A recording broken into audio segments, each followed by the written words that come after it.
Olá, amigos aprendizes do Evangelho. Como eu comentei rapidamente no prefácio, nesse livro, nessa jornada, nessa nova jornada, a gente vai acompanhar um pouco mais de perto uma organização do mal, e entender a ação aqui entre os encarnados, e por isso o capítulo 1 chama Ouvindo Elucidações, porque o André estava se preparando, e eu diria que nós também, com essas palavras que vamos ouvir aqui do ministro Flacos, vamos vendo o que nos espera antes de chegar nos capítulos em que conheceremos esse panorama de maior maldade, vamos dizer assim. Agora, lembrando que no livro anterior, né, quando o André foi até as cavernas para fazer um determinado acompanhamento de trabalho lá de assistência, ele não pôde entrar porque não tinha os devidos cursos preparatórios, que foi até quando ele encontrou o avô dele lá naquela intermediação, né, ali nos limiares das cavernas, mas ele não chegou a fazer o trabalho completo, até por orientação lá da veneranda. Mas, agora, dá-se a entender que ele já tem essa preparação necessária, e o instrutor dessa vez que vai acompanhar ele nesses trabalhos chama-se instrutor Gúbio, é o que nós vamos aí nos familiarizar com ele ao longo do livro, e o André comenta aqui no começo do capítulo que ele já tinha ouvido falar dessas tais colônias purgatoriais, eu vou ler aqui a descrição dele, perfeitamente organizadas para o trabalho expiatório a que se destinam, arrebanhando milhares de criaturas arraigadas ao mal. Ele já tinha ouvido falar, mas ele ainda não tinha conhecido de perto, e agora ele tinha a autorização para isso. Imaginamos, então, que ele tenha feito os cursos necessários nesse intervalo entre os dois relatos aí do livro. Então, nesse momento, nesse capítulo, a gente vai acompanhar não as palavras do Gúbio, mas as palavras de um ministro lá de nosso lar, que é o ministro Flacos. Ele está com umas dezenas de companheiros numa reunião um pouco mais informal, em que é permitido, inclusive, eles fazerem perguntas. Então, que a gente possa aproveitar para compreender o panorama que vamos enxergar. Como eu falei antes também, tem gente que acha esse livro assustador, de certa forma. Eu não considero assim. Quando eu li o livro pela primeira vez, na verdade, talvez pela forma como o André escreve, parece algo até normal, até mais leve do que deve ser o panorama lá descrito. E eu acho importantíssimo, na verdade, imprescindível, a gente conhecer o mal mais de perto, até para que saibamos evitá-lo melhor. Porque a gente, às vezes, é muito inocente achando que o mal, por exemplo, é desorganizado. E não, o que a gente vê nos relatos da espiritualidade é que, na verdade, o mal é muito disciplinado, porque é o uso da inteligência sem o acompanhamento do amor. Bom, então, lá naquele local, todos que estavam ali eram candidatos a esse serviço de socorro aos irmãos ignorantes e atormentados nas sombras. Esse é um capítulo grandinho, eu destaquei aqui só algumas partes para a gente pegar o fio da meada, pegar as mensagens principais que esse ministro está passando para todos aqueles que estavam ali, dispostos a irem a um local mais, vamos dizer assim, mais dominado pelo mal. A gente está falando aqui, quando ele fala dessas colônias purgatoriais, a gente está falando de uma região inferior, é como se fosse um umbral mais baixo, mais denso, e de onde a gente vai ver um pouco mais de comando do mal. Não aqueles esparsos que estão arraigados na própria maldade, mas aqueles que se organizam no mal. E por isso até mais interessante, né? É um contexto de ainda mais aprendizado para a gente. E aí, começando aqui nas palavras registradas desse ministro, a gente tem a seguinte informação. Os superiores, e superiores bota entre aspas, tá? Tá falando aí na vibe do André, né? Desse instrutor Gúbio, nada de anjo, não.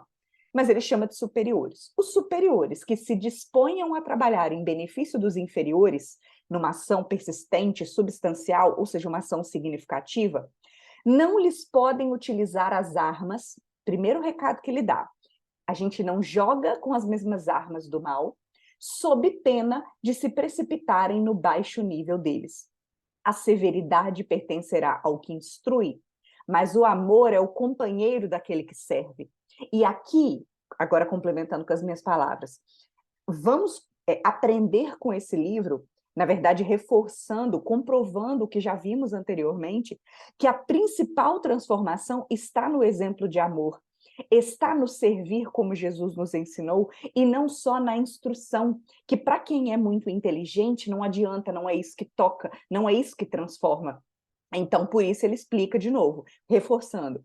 Sabemos que a educação, na maioria das vezes, parte da periferia para o centro, de fora para dentro, ensinando, né? A gente ensinando a educação pelo exemplo, mas a renovação é o contrário. A renovação precisa ser de dentro para fora. Tem que ter alguma coisa mexida de verdade para que realmente a transformação interior, nossa famosa reforma íntima, realmente comece a acontecer. Então ele continua: ambos os impulsos, todavia, são alimentados e controlados pelos poderes quase desconhecidos da mente. Aí ele faz uma comparação interessante da nossa força mental com a eletricidade. Aí ele fala que o espírito humano maneja as duas. A diferença é que com a eletricidade, ele já conseguiu, nós, homens encarnados, já conseguimos utilizar de uma forma transformista, ou seja, usar a energia elétrica para as transformações que fazem com que o próprio planeta, a própria sociedade evolua. Sendo que, no caso da nossa força mental, a gente mal reconhece a existência dela. E ela está aqui o tempo todo, presidindo a todos os atos da vida. Aí ele continua.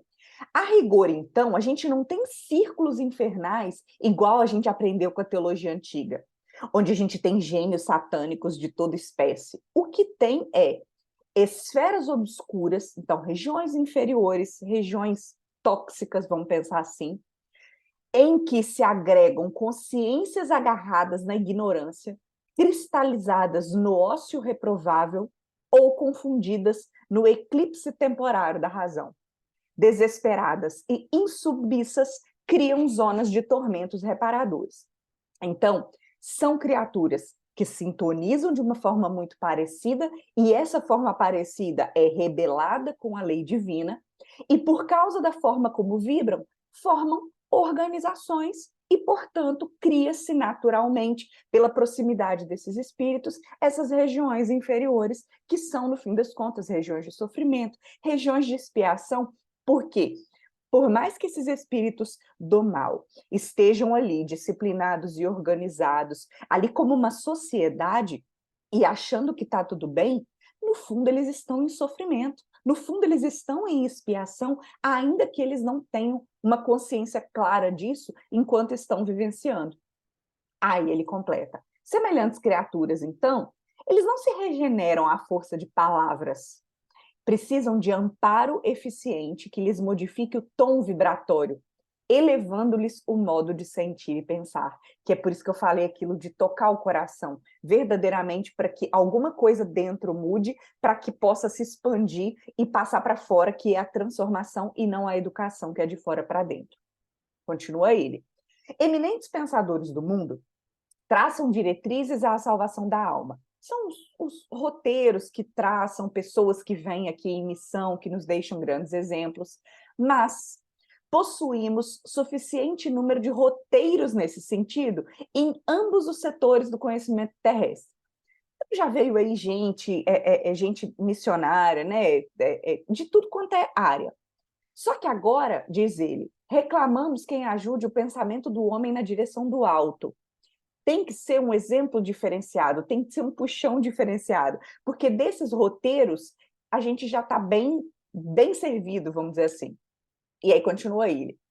Empreender o tentame, então tentar de verdade isso, incentivando-se tão somente os valores culturais, seria consagrar a tecnocracia que busca simplesmente a mecanização da vida. Não é isso. De roteiros estruturados, dizer assim, de metodologia técnica, a gente já está bem. O problema agora é o que toca o coração, é o que nos transforma verdadeiramente. É a asa do amor que precisa prevalecer, ou pelo menos equilibrar, em relação à asa da inteligência. Aí diz ele, grandes políticos e veneráveis condutores sempre estiveram por aqui. Então passaram pela multidão, sacudindo-a ou arregimentando-a. Porém, a organização humana por si só não atende às exigências do ser imperecível. Então ele dá exemplo aqui de várias dessas pessoas que passaram, fizeram a sua parte, mas não impediram os erros da sociedade, que às vezes foram, inclusive, crescentes, mesmo com o exemplo deixado por essas pessoas. Ele vai citar alguns nomes aqui: Estadista Péricles, Alexandre o Conquistador, Augusto Divino, Constantino o Grande, Napoleão o ditador, que ele mesmo enfiou os pés pelas mãos, Pasteur o cientista. Mas permanecemos, diz ele, diante de um mundo civilizado na superfície, que reclama não só a presença daqueles que ensinam o bem, mas principalmente daqueles que o praticam. Então, veja que frase importante. Nós aqui olhando para a nossa sociedade, a gente pode considerar como uma sociedade civilizada, né? Mas essa civilidade ainda está muito superficial, tanto que basicamente os erros continuam, claro que vão havendo transformações, mas se olharmos tantas situações, tantas escolhas que as pessoas fazem, nossa, basta que a gente veja o noticiário, a gente vê o quanto ainda estamos distante da evolução que precisamos alcançar. Por quê? Diz ele, sobre os mananciais da cultura é imprescindível que desçam o amor e a renúncia, da mesma forma que Cristo demonstrou, porque Cristo não deixou escrito. A questão de Jesus não foi a teoria, foi a prática. A prática é o que realmente move os nossos corações como cristãos, né? É o grande, por isso ele é um grande líder, né? Que ele até escrever um livro sobre isso, né? Porque é uma liderança pelo exemplo, não uma liderança pela palavra. E diz ele, não longe da nossa paz relativa, em círculos escuros de desencanto e desesperação, misturam-se milhões de seres reclamando comiseração. Por que não acender piedosa luz? Por que não semear esperança? E aqui ele está se dirigindo a essa equipe que está indo lá trabalhar com esses seres desencarnados, mas que a gente possa pensar nisso também. Mesmo aqui encarnados, não longe de nós, não longe da nossa realidade, quantos reclamam desesperados, e essa desesperação, a gente não está falando de seres necessariamente conscientes dos erros que estão cometendo, como é o caso da maldade que vamos conhecer aqui.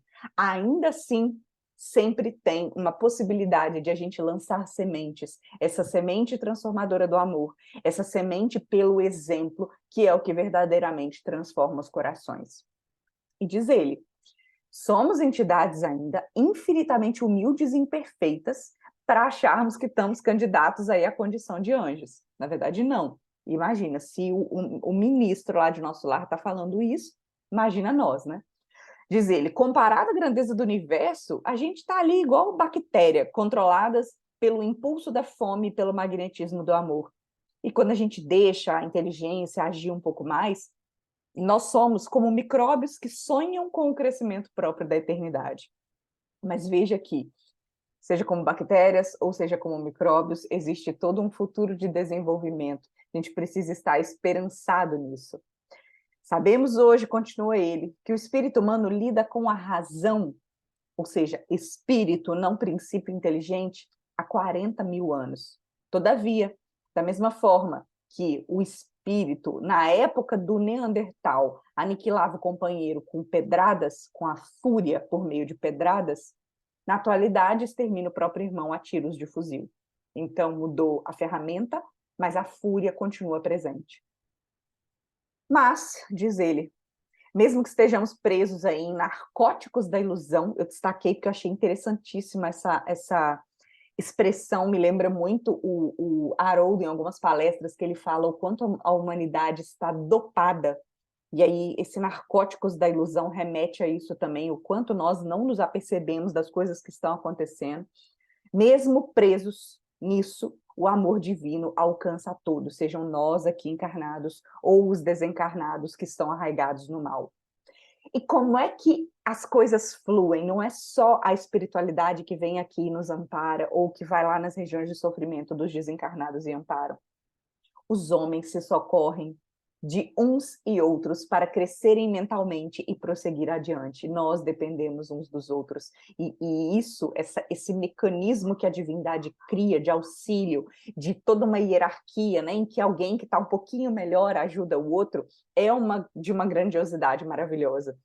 E ele diz, Mas, para lá das fronteiras sensoriais, então, saindo aqui da nossa realidade na Terra, mas não tão longe assim, começa um vasto império espiritual vizinho dos homens. Aí se agitam milhões de espíritos imperfeitos que partilham com as criaturas terrenas as condições de habitabilidade da crosta do mundo. Então, apesar de estar além da fronteira sensorial, como ele diz, a sintonia está juntinho com a gente. Seres humanos situados noutra faixa vibratória apoiam-se na mente encarnada através de falanges incontáveis, multidões, tão semi-inconscientes na responsabilidade e tão incompletas na virtude quanto os próprios homens. Ou seja, eles partilham das nossas mesmas deficiências, das nossas mesmas quedas, e, na verdade, estão aí para incentivar isso mesmo, porque eles não querem o avanço do planeta, eles não querem a libertação pelo evangelho, né, pelo conhecimento que liberta. Não, eles querem que nós nos afundemos mesmo iguais a ele. E o ministro vai falar de uma forma mais técnica que se muita coisa acontece aqui na matéria em que a gente vê evolução que se dá, muita coisa acontece também na matéria intangível. E ele fala um pouco do tipo desses espíritos que habitam essas regiões de sofrimento, que inclusive provém de tudo quanto é lugar da Terra. Ele descreve assim: rebelados, tentam desacreditar a grandeza divina, estimulando o poder autocrático da inteligência insubmissa e orgulhosa, e buscam preservar os círculos terrestres para a dilatação indefinida do ódio e da revolta, da vaidade e da criminalidade, como se o planeta, em sua expressão inferior, lhes fosse paraíso único, ainda não integralmente submetido aos seus caprichos, em vista da permanente discórdia reinante entre eles mesmos. Porque, afinal, se estamos falando ali de um lugar inferior, gente, imagina que reine paz entre eles? Não, existe discórdia entre eles também. E eles querem mais é que essa situação inferior, essa situação de discórdia, essa situação de sofrimento, criminalidade, se mantenha, porque é no que eles se comprazem. Triste, mas uma realidade. Continua ele mais para frente. Incapacitados de prosseguir além do túmulo, a caminho do céu que não souberam conquistar, porque afinal não fizeram por onde, os filhos do desespero organizam-se em vastas colônias de ódio e miséria moral, disputando entre si a dominação da terra. Que dó, né? Porque a gente sabe que o mal não vence, mas mesmo assim eles são extremamente perigosos, perigosos no sentido de organizados, fazem sim o mal, se organizam para o mal, e uma coisa que aprenderemos nesse livro, é necessário muito respeito para com essa falange do mal. Isso é uma coisa muito interessante que a gente vai ver em capítulos posteriores. Conservam, diz ele, largos e valiosos patrimônios intelectuais, então tiremos da cabeça que o mal é bobinho. E buscam, acima de tudo, a perversão dos processos divinos que orientam a evolução planetária. E por que eu estou falando da gente tirar essa ideia de que eles são bobinhos, de que não são organizados? Porque a gente acha que a gente está a par do mal, né? Que é algo fora de nós, que é algo fácil de se combater. E não é. Não é, porque vibra muito como nós vibramos. É muito fácil a gente cair nessas garras, é muito fácil que a gente escorregue nessa influenciação, por isso orar e vigiar que Jesus nos disse. Diz ele aqui, eles conhecem essas falanges do mal, inumeráveis recursos de perturbar e ferir, obscurecer e aniquilar. Escravizam o serviço benéfico da reencarnação em grandes setores expiatórios e dispõem de agentes da discórdia contra todas as manifestações dos sublimes propósitos que o Senhor nos traçou às ações. E a gente vai entender com as descrições do próprio livro, vamos ver exemplos disso.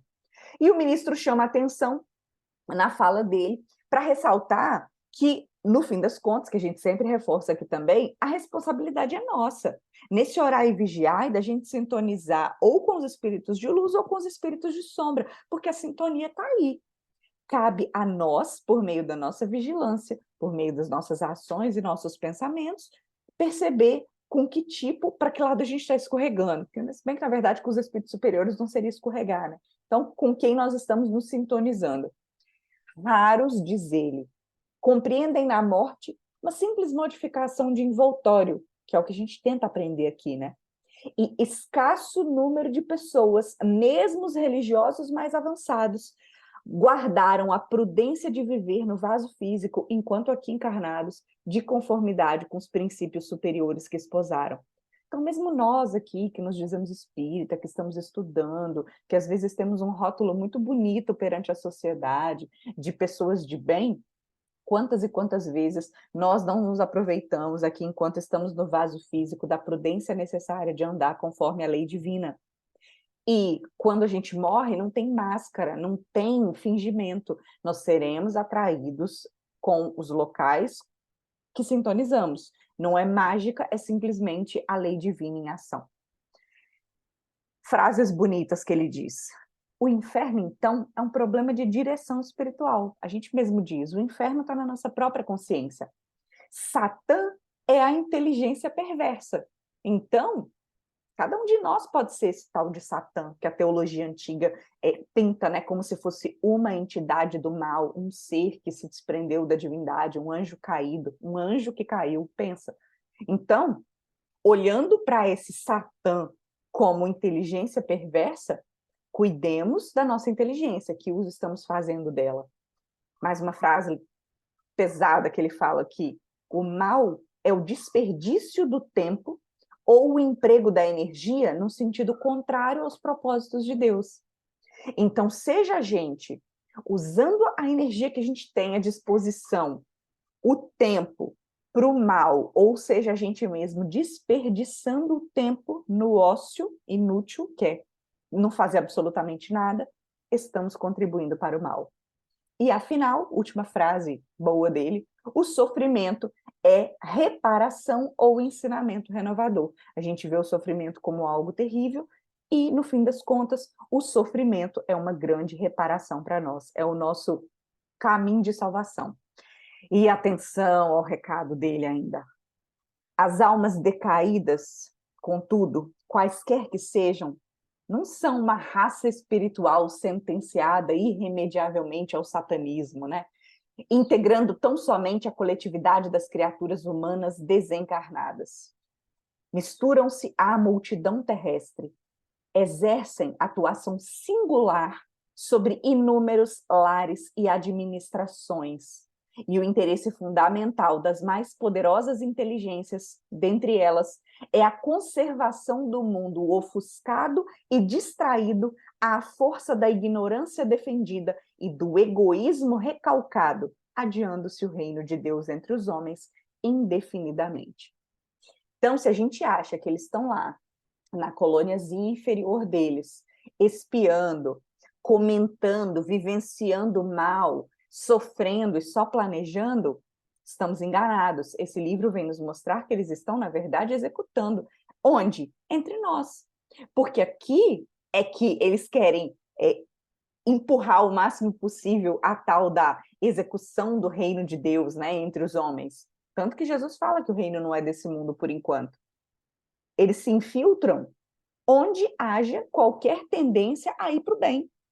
Nossas organizações diversas, de diversos tipos, dentro dos nossos lares, causando a discórdia e chamando de novo atenção para o que ele fala aqui. Distração. Querem que nós nos mantenhamos distraídos das verdades do evangelho, vamos dizer assim, da nossa necessidade de transformação interior. Porque enquanto a gente estiver distraído, enquanto a gente estiver dopado, enquanto a gente estiver, como ele mesmo falou, viciado aí nos narcóticos da ilusão, mas a gente vai deixar o tempo passar, não vamos evoluir e vamos estar aptos a entrar nas sintonias inferiores que eles nos instigam e nos proporcionam o tempo todo. De milênios a milênios, a região em que respiram padece extremas alterações. Então, mesmo essa região de sofrimento que eles estão, ao longo do tempo, se transforma também. Diz ele, a matéria que lhes estrutura a residência sofre tremendas modificações Podemos lembrar lá da casa transitória de Fabiano, que o lugar onde estava sofreu uma gigantesca tempestade por transformação, necessidade de transformação daquele lugar, e por isso a casa teve que se deslocar. Entretanto, e sofre essas transformações naturais dentro dos moldes do infinito bem. Então, são transformações necessárias, são da lei. Entretanto, embora fileiras compactas, incessantemente substituídas, até porque tem aqueles que se recuperam, persistem por séculos sucessivos, acompanhando o curso das civilizações e seguindo-lhes os esplendores e experiências, aflições e derrotas. Ou seja, existiam essas colônias na época do livro, existiam essas colônias bem antes, existem essas colônias agora, continuam existindo depois. Quando é que isso tudo se transforma?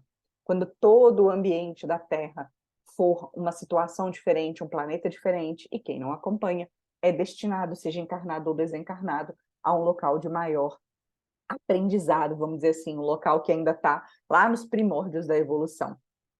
E numa pausa do ministro, um dos companheiros fez uma pergunta, porque nesse ambiente que eles estavam, né, mais informal, era para perguntar, podia perguntar. E olha a pergunta do companheiro. Por que o Senhor compassivo e sábio não suprime tão pavoroso quadro? Por que Deus não muda esse panorama, né? Não dá um plim-plim lá e resgata essas pessoas? Olha a resposta do ministro. Não seria o mesmo que interrogar pela tardança da nossa própria adesão ao reino divino? E ainda volta a pergunta para ele. Sente-se o meu amigo suficientemente iluminado para negar o lado sombrio da própria individualidade? Então, a gente trata o mal como se fosse a parte de nós, aqueles seres que estão ali arraigados no mal, e a gente não enxerga a nossa própria inferioridade, né? Então, a gente olha para aqueles como se fosse algo apartado de nós, aqueles espíritos maus, aqueles espíritos inferiores. Esse livro nos ensina a nos aproximarmos mais dessa maldade sem esse preconceito de nós e eles. Aí continua ele na explicação, depois de falar mais algumas coisas. Quanto à intervenção do Senhor, então de Deus chegar e destruir tudo, recordemos-nos de que os estudos dessa hora não se prendem aos aspectos da compaixão, e sim aos problemas da justiça. Nós outros e a humanidade militante na carne não representamos senão um pedacinho da família universal, confinados à faixa vibratória que nos é peculiar, cada um no seu quadrado de acordo com a vibração que emite. Não tem santo em lugar nenhum, não tem santo passando por situações desafiadoras sem um motivo. Somos simplesmente alguns bilhões de seres perante a eternidade. Estejamos convencidos de que, se o diamante é lapidado pelo diamante, o mal só pode ser corrigido pelo mal. Funciona a justiça através da aparente injustiça, algo que pareça triste, né? Pessoas agregadas sofrendo. Justiça, sintonia, a colheita do plantio, até, diz ele, que o amor nasça e redima os que se condenaram a longas e dolorosas sentenças diante da boa lei. Homens perversos, calculistas, delituosos e inconsequentes são vigiados por gênios da mesma natureza que se afinam com as tendências de que são portadores. Mas nunca faltou a proteção do céu contra os tormentos que as almas endurecidas e ingratas semearam na terra. No entanto, seria ilógico e absurdo designar um anjo para custodiar criminosos. Não faz sentido, e por isso a gente fala, o nosso mentor mesmo, ele é um pouquinho mais elevado que nós. Então, a gente mesmo, conforme melhoramos, vamos melhorando aí de mentores que nos acompanham. Não faz sentido uma pessoa de sentimento extremamente baixo, um espírito ainda extremamente inferior, ser amparado, orientado por um espírito extremamente evoluído. Não teria nem match, né? Não daria certo, não faria sentido. Continua ele. Os homens encarnados, de maneira geral, permanecem cercados pelas escuras e degradantes irradiações de entidades imperfeitas e indecisas quanto eles próprios, criaturas que lhes são invisíveis ao olhar, mas que lhe partilham a residência. Então, não adianta a gente ficar pensando que esses obsessores, eles são espíritos do mal que foram colocados aqui. Não, foram colocados pela nossa própria sintonia, pela nossa própria inferioridade plantada agora ou plantada previamente. Sem a regrinha, a lei de sempre, sem o nosso esforço pessoal no bem, a obra regenerativa será adiada indefinidamente, compreendendo-se por precioso e indispensável o nosso concurso fraterno, para que irmãos nossos, provisoriamente impermeáveis no mal, se convertam aos desígnios divinos, aprendendo a utilizar os poderes da luz potencial de que são detentores. Ele, o ministro, está dizendo para aqueles que estão indo lá ajudar essa colônia inferior. Mas nós podemos usar isso pensando aqui em toda a ajuda que podemos disponibilizar. Lembrando que todos, inclusive os que estão criminosos agora, são filhos de Deus e possuem a essência divina dentro de si, que vai brilhar um dia. A luz que vai brilhar da mesma forma que a nossa. Somente o amor sentido, crido e vivido por nós provocará a eclosão dos raios de amor em nossos semelhantes. E finalizada a reunião, o André ficou pensando. As considerações ouvidas despertavam em mim o máximo interesse. Ele já estava ansioso pelo trabalho, com certeza, da mesma forma que eu imagino que vocês também estão, como eu estou, para retomar, no meu caso, que já li o livro, essa jornada e aprender um pouco mais. Finaliza o André. No entanto, era preciso aguardar nova oportunidade para mais amplos esclarecimentos. E nós continuaremos aí essa jornada no próximo capítulo. Um abraço a todos.